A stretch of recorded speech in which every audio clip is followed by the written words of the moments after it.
के जल से या अश्रुबिंदुओं से सुदामा के पैरों को धो दिया। और हाँ,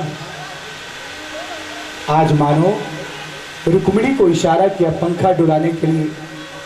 रुक्मिणी आज पंखा डुला रही हैं।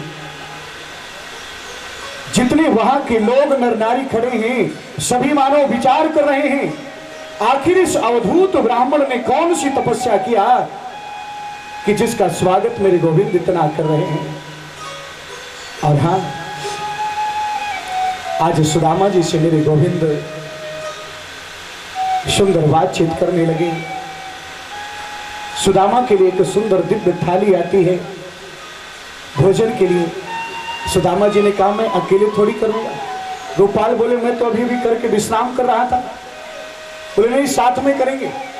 गोविंद के लिए भी थाली आई और सुंदर प्रसाद ग्रहण किया और बातचीत करने लगी। अरे ताला, कि तेरी नगरी कितनी सुंदर है, बोलो जय श्री राम, कितनी प्यारी है। और हाँ, सुखदेव जी महाराज राजा परीक्षित को सुंदर दिव्य कथा सुना रहे हैं और कथा सुनाते हुए मानो परम आनंदित हो रहे हैं। सुदामा जी से पूछा, ये बताओ आप शादी करने के लिए मना कर रहे थे, फिर आखिर आपने शादी की कि नहीं? बोले हाँ, माता पिता की बड़ी इच्छा थी और तुम्हारी जो भाभी है ना उसका नाम सुशीला है। तो बोले ये बताओ मेरी भाभी ने मेरे लिए क्या भेजा? बोलो जय श्री राम, क्या भेजा है? और तुमने तो निमंत्रण भी नहीं भेजा शादी के लिए। एक बात और बता दो, इससे पहले सुदामा जी को प्रणाम करने के लिए अपनी पत्नियों को इशारा किया था कृष्ण ने, और जब प्रणाम करने लगी ना तो तकरीबन 500 पत्नियां प्रणाम कर चुकी। बोलो जय श्री राम। और बार बार ऐसे से हाथ करके आशीर्वाद दे रहे थे। आज मानो सुदामा जी का हाथ भी दुख गया। बोले सब कौन है, कहाँ से आई हैं? बोले सब हमारी पत्नियां हैं, भार्या हैं। बोलो जय श्री राम। तो बोले लाला एक काम कर, या तो इनको कह दे एक साथ प्रणाम कर ले, नहीं तो तू ही सबकी तरफ से प्रणाम कर ले और मैं तुझे आशीर्वाद दे दूं। बोलो जय श्री राम। क्योंकि मैं दुबला पतला ब्राह्मण, मेरा हाथ भी दुखने लगा है। तो मानो गोविंद ने प्रणाम किया। तो आज सुदामा उसका उत्तर भी दे रहे हैं, अरे मेरी तो एक शादी हुई थी और तेरी इतनी शादियां हुई, तूने तो निमंत्रण नहीं दिया। अरे मैं तो एक बार भूल भी सकता हूँ, लेकिन तू तो 16,108 बार भूला। बोलो जय श्री राम। भगवान बोले हमारी शादी को सुनोगे ना तो कुछ समझ में नहीं आएगा। बोलो जय श्री राम। 4 बजे तक कोई प्लान नहीं। और हाँ, श्री राधे। भक्तगण जो पीछे खड़े हैं वो या आगे आकर के बैठ सकते हैं। सुखदेव जी महाराज राजा परीक्षित से मानो कहते हैं, राजन आज जानते हैं गोविंद ने कहा 5 बजे शादी हो गई, 6 बजे दुल्हन घर में आ गई, कोई पता नहीं। आज सुदामा से गोविंद पूछ रहे हैं भाभी श्री ने क्या भेजा है। संकोच हो रहा है। अगर चावल की पोटली निकालूंगा, इतने बड़े बड़े घराने की बैठी है, कहेंगी कैसा ब्राह्मण है, कच्चे चावल लेकर के आया है। ऐसे थोड़ी होता है। अरे मित्र को कुछ देना चाहिए तो कोई अच्छी चीज लाना चाहिए। तो मानो उस पोटली को कांख में दबा लिया। मेरे गोविंद मानो कहना चाहते हैं इस सुदामा के अंदर कितना संकोच है। अरे मुझे कोई पत्र पुष्प फल कुछ भी समर्पित करे वही मुझे स्वीकार है, और ये सुदामा इतना संकोच कर रहा है। मेरे गोविंद ने सुदामा के कांख से पोटली खींच ली। बोलो जय श्री राम। और जैसी पोटली को खींचा और पोटली को घुमा करके देखा तो आज गोविंद की आंखें खुली की खुली रह गई। ये कपड़ा कितना पुराना है, फटा है, कितनी जगह सिला है। इसका मतलब मेरा सुदामा कितना गरीब है। और जैसी ही पोटली को खोला तो उस पोटली में 4 मुट्ठी चावल हैं। और जैसी 4 मुट्ठी चावलों को देखा, चारों मुट्ठी चावल अलग अलग तरह के हैं। इतनी विपुलता, इतनी गरीबी। और हाँ, एक मुट्ठी चावल लिया, मुख में डाला, सारे पृथ्वी का ऐश्वर्य आज मैं सुदामा को प्रदान करता हूं। दूसरी मुट्ठी डाला, इंद्र को जो सुख है वो सुदामा को प्रदान करता हूं। तीसरी मुट्ठी डालने की हुई तो रुक्मिणी ने हाथ पकड़ लिया और मानो इशारों से कहा हमको भी उधर ही भेजना है। और बाद में बोल पड़ी कच्ची है, ज्यादा खाओगे तो नुकसान करेंगे। बोलो जय श्री राधे। सुदामा ने भी रोक दिया, बोले नहीं लाला, अब इसके बाद तुम्हें नहीं खाना। हाँ बिल्कुल नहीं खाना। आज भगवान कृष्ण ने सुदामा को क्या दिया कि रुक्मिणी के सिवा कोई नहीं जानता, और ऐसा धन दिया जो कभी खत्म नहीं होगा। बोलो जय श्री राधे। यही तो भगवान की कृपा है। भगवान जब देता है गोविंद मेरा, तो ऐसा देता है कि जीवन में कभी कमी ही नहीं रहती। सुदामा पूरी नगरी को देखे और देखने के बाद एक दिन से ज्यादा द्वारिकापुरी में रुके नहीं और दूसरे दिन ही चल देते हैं। एक बात और बता, सोने की द्वारिका में आकर के एक तोले सोने की याचना नहीं की, बिल्कुल नहीं की।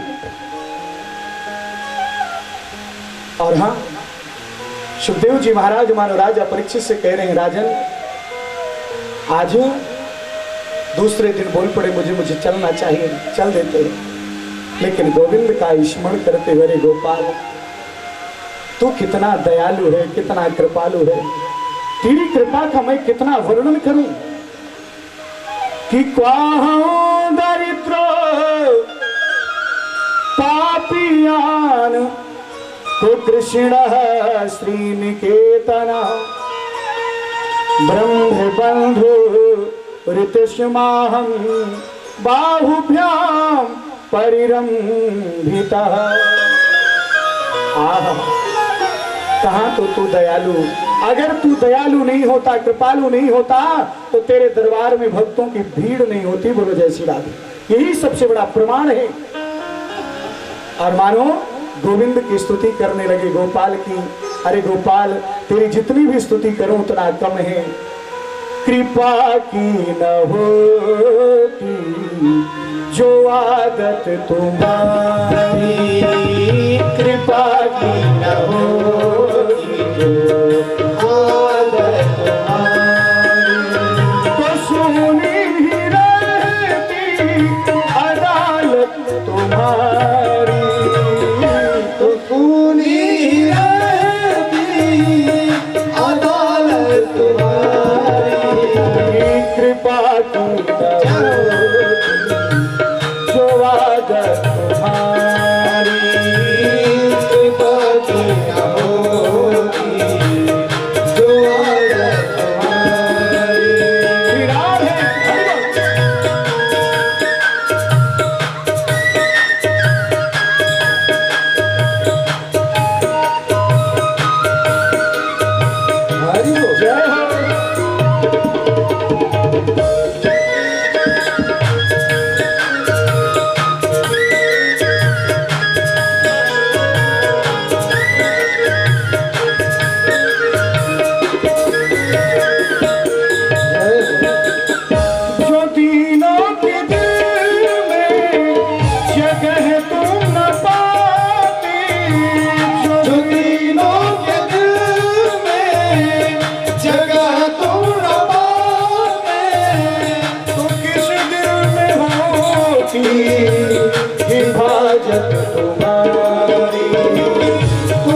भगवान का स्मरण करते हुए मेरे सुदामा जी धीरे धीरे आगे बढ़ते हैं और गोविंद ने सुदामा जी को विदा किया। क्या दिया सुदामा जी को नहीं मालूम। गोविंद का स्मरण करते करते सीधे सुदामा जी अपनी नगरी की ओर चलते हैं। और हाँ, सुखदेव जी महाराज राजा परीक्षित से कहते हैं, राजन ये भगवान की कृपा है। जब गोपाल की कृपा होती है ना कि कथा सुना करके, जैसे राजा परीक्षित को कथा सुनाया, राजा परीक्षित बड़े आनंदित हुए। बोलो जय श्री राधे। आप सभी को सरस्वती का बीज मंत्र का कार्ड भी आएगा, उस कार्ड को सभी लोग लेंगे। अभी थोड़ी ही देर में आपको सरस्वती के बीज मंत्र को दिया जाएगा जो बच्चों को आपको प्रदान करना है। बोलो जय श्री राधे। इसके बाद होली, आज विशुद्ध होली होगी और फिर व्यास पूजन, इसके बाद प्रसाद लेके जाएंगे। और ध्यान दीजिएगा, कल यहाँ पर पंचकुंडी लक्ष्मी नारायण महायज्ञ की पूर्णाहुति होगी। पंचकुंडी लक्ष्मी नारायण महायज्ञ का आयोजन एक दिन का है, सिर्फ यहाँ पर होगा। सभी को उस यज्ञ में सम्मिलित होना है। कार्तिक महीने में लक्ष्मी नारायण के नाम से आहुति डालना यानी बहुत बड़ी बात है। और हाँ, सुखदेव जी महाराज राजा परीक्षित को सुंदर कथा सुना रहे हैं और मानो कहना चाहते हैं, आज परीक्षित महाराज को एक एक करके संपूर्ण कथाएं सुनाई और कथा सुनाने के बाद एक प्रश्न किया कि अभी भी तुम्हें मृत्यु से डर है क्या? बोले बिल्कुल नहीं है, क्योंकि ना तो मैं आत्मा ना कभी मरती है और ना ही कभी जन्म लेती है, तो शाश्वत है। न जायते मृते वा कदापि, ना कभी जन्म लेती ना ही मरती। सुखदेव जी महाराज राजा परीक्षित से कहते हैं, राजन आज परीक्षित से बोले हैं कि जब तक मैं हूं तब तक तक्षक नाग यहां पर बिल्कुल नहीं प्रवेश कर सकते। और हाँ, तुम्हें डरना नहीं चाहिए। लेकिन कहते हैं सुखदेव जी के जाने से पहले ही परीक्षित जी महाराज परमात्मा के धाम को गए। और इधर बाद में सुखदेव जी जब गए, तक्षक नाग आकर के जैसे ही परीक्षित के शरीर को डसता है, आज परीक्षित महाराज का शरीर भस्मीभूत हो जाता है। सूत जी महाराज शौनकादिक ऋषियों को सुंदर दिव्य कथा सुना रहे हैं और कथा सुनाते हुए मानो परम आनंदित हो रहे हैं। कहते हैं कि आप लोगों ने सुंदर दिव्य आज 7 दिन तक की कथा श्रवण किया। आज संपूर्ण श्रीमद् भागवत का पुनः अवलोकन होगा और उसके बाद जो अंतिम श्लोक है 18,000वां श्लोक, उसका हमारे साथ सभी लोग उच्चारण करेंगे, तभी हमें संपूर्ण श्रीमद् भागवत की कथा सुनने का फल प्राप्त होता है। बोलो जय श्री राधे। सुंदर भाव से। तो सबसे पहले सभी लोग शांत भाव से बैठ जाएंगे। जितने लोग भी खड़े हैं आगे आकर के बैठ सकते हैं, आगे जगह है और सभी बैठ जाए, कोई भी खड़ा ना रहे कृपया।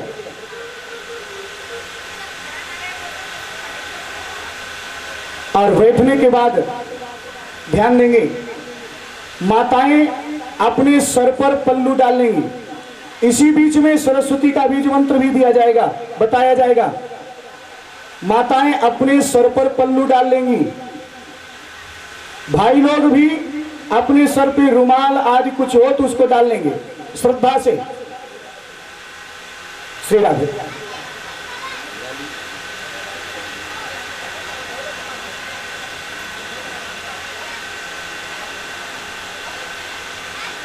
और सभी लोग सुंदर भाव से आंख बंद करके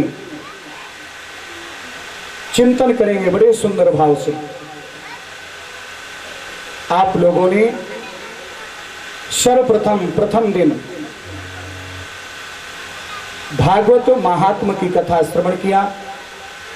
भागवत महात्म में भागवत किस प्रकार श्रवण करनी चाहिए और धुंधकारी ने कथा सुन करके किस प्रकार से मुक्ति को प्राप्त किया। दूसरे दिन की कथा में आप लोगों ने मंगलाचरण की कथा, सुखदेव जी महाराज के जन्म की कथा, व्यास जी द्वारा भागवत की रचने की कथा और सुखदेव जी द्वारा परीक्षित को कथा सुनाने की कथा, वाराह भगवान की कथा। इसके बाद आप लोगों ने भगवान शंकर जी की कथा सुनी और झांकियों का भी दर्शन किया। तीसरे दिन